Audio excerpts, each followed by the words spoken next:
Here we go. Let's try this again, folks. Hello, everybody. Welcome to the second installment of a new conversation series I'm calling Artist Talk, where I sit down with musicians I've recorded with on my upcoming album, Past Life View, which is available September 16th on all streaming platforms. Last week in the first episode, I spoke with Columbus, Ohio trumpet player Lee Tucker. Lee told us about his life in music, and we talked about our time together in the studio recording a track for this album. This time we're talking with audio engineer Brandon MacLean. Brandon works out of Orange Audio Studios in Columbus, Ohio. Brandon is an audio engineer by title, but he does much more than that. We've done 5+ records since I met him, and everyone has just been a treat. This time was no different with Past Life View. If you like this channel, please subscribe, like the video, and hit that bell for updates for future videos. Without further ado, I present to you my Artist Talk with audio engineer Brandon MacLean. Enjoy. How you doing, man? Good. It's weird to see you on the other side of the country. I know. It's been a trip. What's been going on there? I mean, it's kind of the same old. Like, I'm in the studio quite a bit right now, still just chugging away on 4 or 5 records at a time right now. Well, definitely missing you guys out here. Yeah. Watching you guys, you went and saw Parker the other night, I saw. Yeah, Parker played his show at Ace of Cups. It was packed. He almost sold it out. We were thinking like 250 was there. I think it takes about 300 to sell it. Yeah, that's a great band for sure. Yeah, they're killing it right now. It was nice to see, at least have like a bunch of people out. Yeah, I was missing that when I saw you guys and Ashley on the other side of the lens. I was like, oh my God, that would be so much fun to go to right now. It was like all of Columbus turned out, which is, you don't have those events as much anymore. Well, we could just go off on all that stuff all day. Yeah, I know. So don't take forever and take all your time. I just want to talk a little bit about the record and do some behind the scenes stuff. So it seems so silly for me to ask you this, but I also feel like I was putting some of these questions together and I've actually never asked you some of these things. So like, how did you get into audio engineering? Oh God, I got into audio because I was in a band. In high school, like most people are, like a pop punk band. And we would do our records, and we would go record with these nice guys, but we would get our sounds back, and we were too cheap at the time to afford good recording. So maybe I'm just expecting too much out of the people we were hiring, but they would come back and it would just be like slightly underwhelming. Just didn't quite meet the mark of what I had in my head. And that's maybe just too much expectation, but that led me to start dabbling at home with microphones and interface and like, let's see what I can do at home for at least demoing, not even for record purposes. And then that slowly morphed into just like, I want to learn how to actually make this drum set sound the way I think it should sound. And I have no clue how to get there. So that kind of started the journey into going to school and wanting to learn about audio. It's impressive because like the first time I heard myself recorded, I was just like, what? This is crazy. You know, like there was no expectation of what it should sound like or what could be different. There was no critical listening at that point. So it sounds like you came to the game with some critical listening already. Yeah, I mean, as a songwriter, you have a vision from start of what you think this should sound like, especially when you play it with the band. You're like, okay, I kind of have this realized. And then you go through tracking, and during tracking, it was one of those things like most musicians, you just don't understand what can be done afterwards, what can be done, what should be done now in the recording process. So you just kind of, I was just going along with it, doing what the engineer told me to. And then it would be when the mixes actually came back, that's when I was like, oh, they can't do what I thought they could do in the back end. So this is now on the recording side, and I need to figure out how to do that or find somebody that can do that. So then you decided you needed to go to school for it. Yeah. And did you go to Capital or? Yep, did 4 years at Capitol, Bachelor of Arts, went to a recording workshop, which was all a great experience. It did give me a lot of those fundamental skills, and that was it took a while for the switch to click, but that was where you learned all like the really boring concepts, but if you add all those concepts up, it makes a great drum sound or it makes a great guitar sound. There's all these like little tidbits of things that you learn or people tell you along the way that in isolation feel really boring.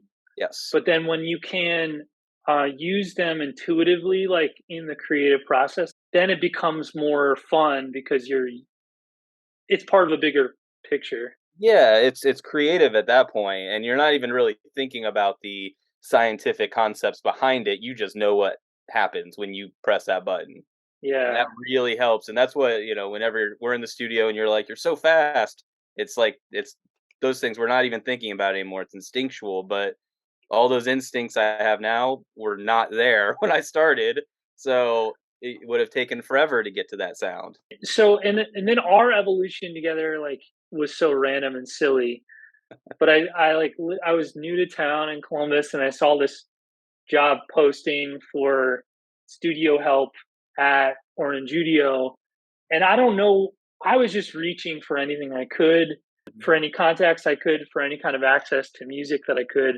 And I came in and I'll never forget at like 10 minutes into it, you were like, sounds like you want to do something else. It sounds like you want to make records.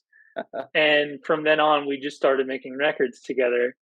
I want to talk a little bit about the evolution of that, where like in the beginning, I feel like your role was very different from what it is for this last record.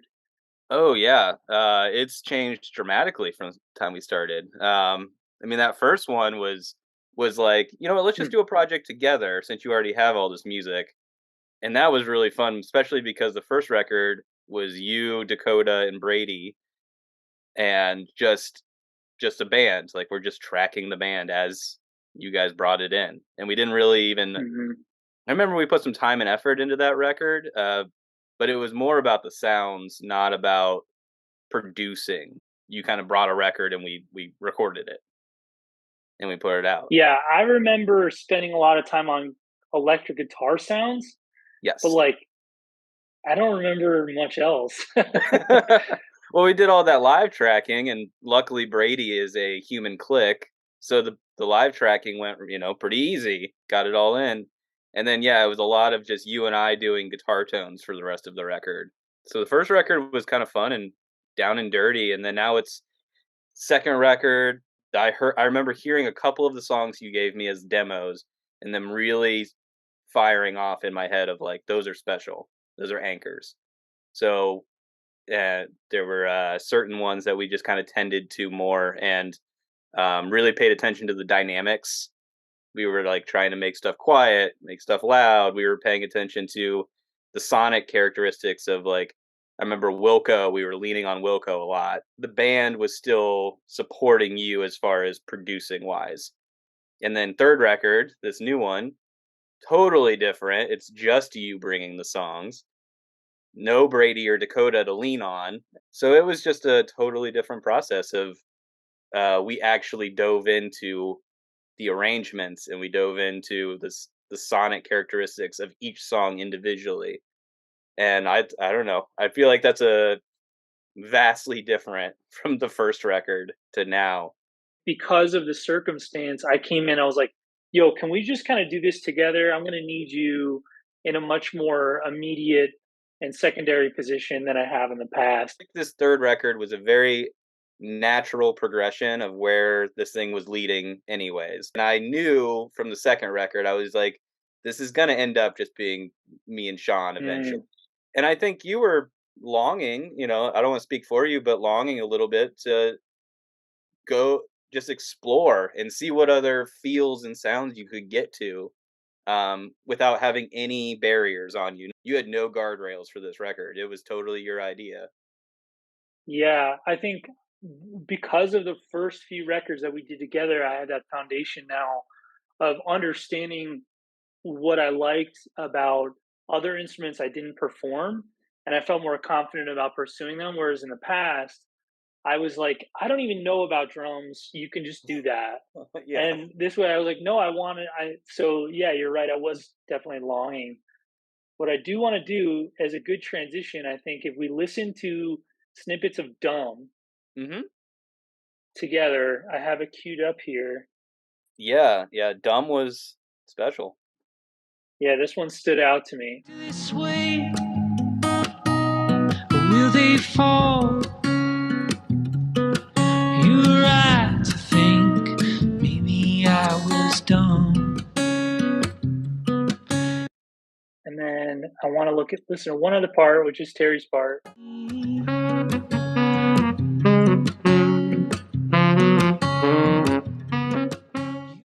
What do you hear and what can you tell us about what you're hearing?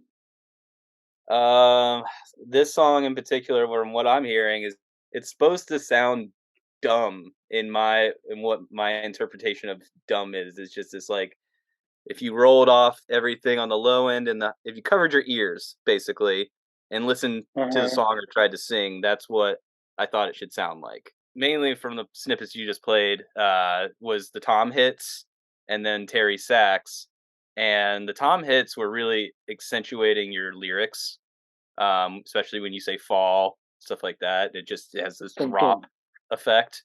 And then Terry sax, I think, just represents like dumb as in this thing just goes wherever it wants to go. There's no rules on this one. And I thought that was the coolest part about this song was just like it allows you to put whatever effect, whatever anything you want to throw at it is still going to sound okay in that song. You Yeah, know, I could have it's kind of senseless. It's like what there's no yeah, order to this. like I gotta put, we could have done a glockenspiel with a bunch of delay on it and stuff. It still would have sat in the mix just fine.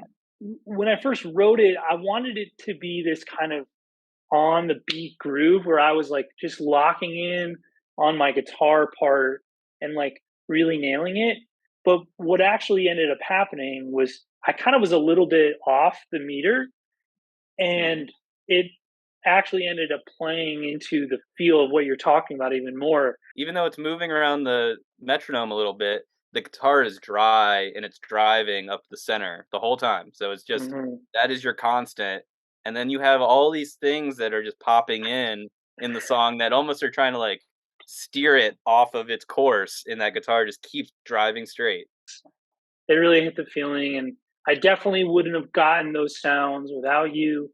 I probably would have done some more traditional things, and you were, um, yeah, you definitely that song to me has your fingerprint on it, maybe the most. Every record you've handed me, there's been one song that's just like, all right, that's gonna be my anchor. It's It might not be Sean's anchor or anything, but it'll be my anchor for the record. So cool. that was cool. Well, tell us what you said. It's everyone's kind of got their head down in Columbus right now. What are some projects you've got on the table right now? What are you doing in the near future? Well, I'm still ankle deep in Lindsay Jordan, which you've been instrumental on, literally.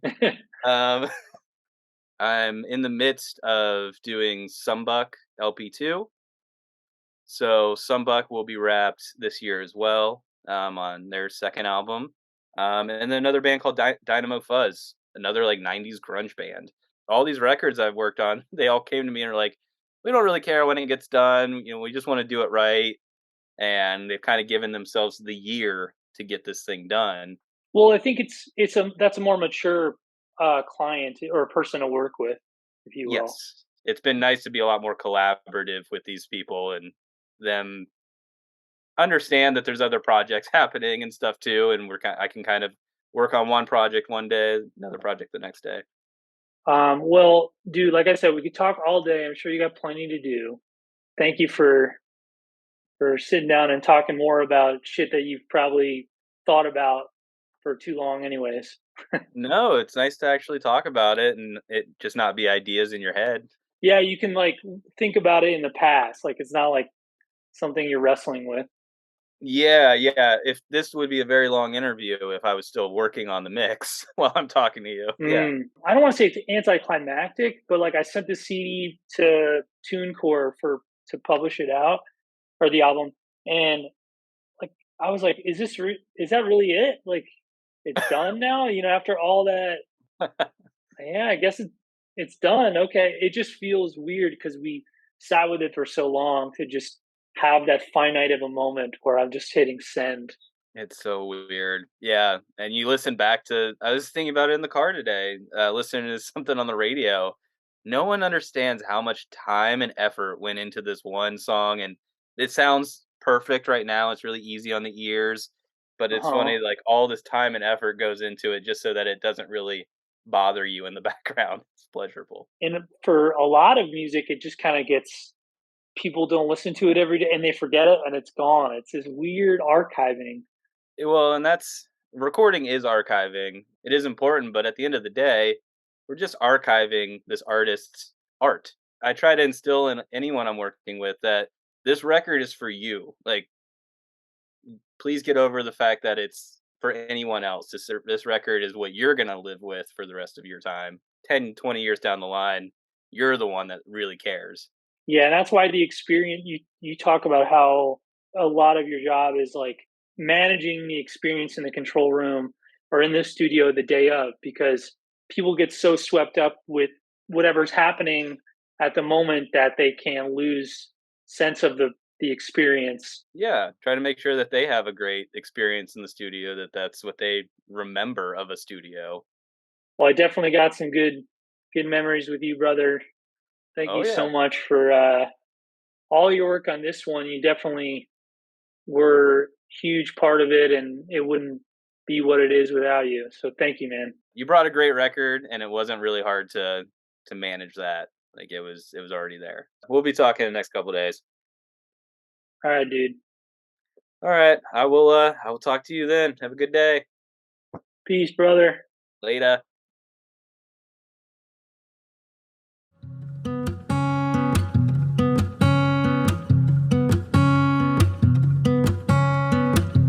There's some things I wanna ask you about.